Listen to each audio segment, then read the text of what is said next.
Hi friends আমি রিন্টু আপনারা দেখছেন আইডেন্টি ব্লগ ইউটিউব চ্যানেল চলে এলাম একটা নতুন ভিডিও নিয়ে। তো আজকে যে ভিডিওর টপিক সেটি হচ্ছে বাড়ির পাখি ডিম দিলে আমাদের করণীয় কী কী, আমরা কী কী স্টেপ ফলো করতে পারি যাতে আপনার সেই সব করে ডিম থেকে আপনারা বাচ্চা পেতে পারেন। তো সেই বিষয় নিয়ে আজ আলোচনা করব। প্রথমেই বলি যে খাঁচাতে বাড়ি রেখে পাখি ডিম দিয়েছে সেই খাঁচাটাকে বেশি সরাবেন না, ঠিক আছে। প্রথমে ওই একটা জায়গায় আপনি বেঁধে রাখার চেষ্টা করবেন, যাতে খাঁচাটা যেন বেশি নড়াচড়া করবেন না, এতে পাখি একটু ডিস্টার্ব ফিল করে, ঠিক আছে।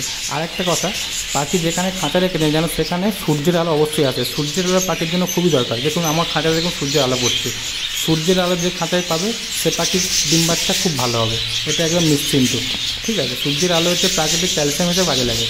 তো বেশি খাঁচাকে নড়াচড়া করবেন না। আর খাঁচাতে একটু গ্রিজ রাখার চেষ্টা করবেন, মানে ইটের গুঁড়ো বা সমুদ্রিক ফেনা রাখবেন একটু, বা একটু ওই ডিমের খোসা একটু গুঁড়ো করে একটা পাত্রে রেখে দেবেন। এগুলো পাখির ডিমের পক্ষে খুবই উপকার এবং পাখিরও উপকার।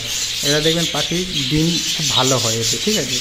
তো পাখির ডিম দিলে বন্ধুরা খুব একটা মেডিসিন দিতে হবে না, শুধু আপনারা খাবারের ঠিকঠাক রুটিনটা পালন করবেন।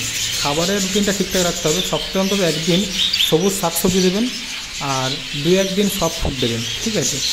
আর বেশি কিছু না দিলেই চলবে, কারণ বেশি মেডিসিন দিলে পাখিরা যখন ডিমে তা দেয় তো সারাক্ষণ ডিমে বসে থাকে, তখন দেখবেন আপনারা বেশি সব ফুড দিয়ে ফেলছেন, দিলে দেখবেন হয়তো মানে ডায়রিয়া লেগে যাচ্ছে, আপনারা বুঝতে পারবেন না পাখির সবসময় হাঁড়িতে বসে আছে, হ্যাঁ বুঝতেও পারবেন না।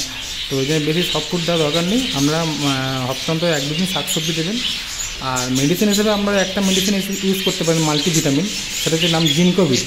জিনকোভিট ইউজ করতে পারেন বা A to Z যে কোনো একটা ইউজ করতে পারেন। আর যদি সপ্তাহে 3 দিন দেন তাহলে আপনারা 3 দিন সাদা জল দেবেন, দিয়ে 3 দিন হচ্ছে এই মাল্টিভিটামিনটা দেবেন, 7 কাপ জলে 6 ফোঁটা দেবেন। আর যদি আর একটা মেডিসিন দিতে পারেন সেটা হচ্ছে সপ্তাহেও 3 দিন দিতে পারেন, সেটা হচ্ছে হজমের ওষুধ।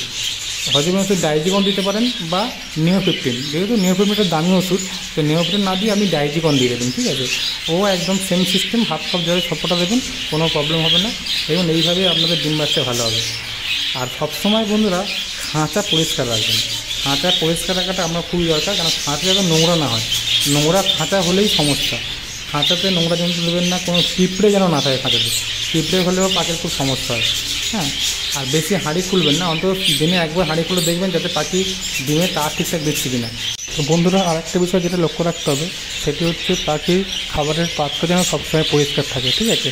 আর যে জলটা আপনারা দেখছেন সেই পাত্রটা যেন সবসময় পরিষ্কার থাকে। আর প্রত্যেকদিন আপনাকে জলটা পরিষ্কার জল দিতে হবে, জলটা প্রত্যেকদিন আপনাকে পাল্টাতে হবে, এটা আপনাকে লক্ষ্য রাখতে হবে যেন খাবারের পাত্রে কোনো দিন নোংরা না যাবে। অনেক সময় খাবারের পাত্রেই পাখিগুলো পটি করে দেয়, এগুলো জমতে দেবেন না, তাহলে পরে খুব সমস্যা হবে। ও পাখিটা খাবে, পাখিটা পেট খারাপ হবে, অনেক সমস্যা দেখা দিতে পারে। তো সবসময় খাবারের পাত্র জলের পাত্রটা পরিষ্কার রাখবেন, ঠিক আছে। তো বন্ধুরা যেমনভাবে দেখালাম বা যেরকমভাবে মেডিসিন বলে দিলাম আপনারা এরকমভাবে চলতে পারেন, আশা করি আপনাদেরও কাজে লাগবে। তো যদি ভিডিওটি কোনো উপকার লাগে তো চ্যানেলটিকে লাইক কমেন্ট করে দেবেন। আর নতুন নতুন ভিডিও পেতে গেলে চ্যানেলটিকে সাবস্ক্রাইব করে রাখবেন।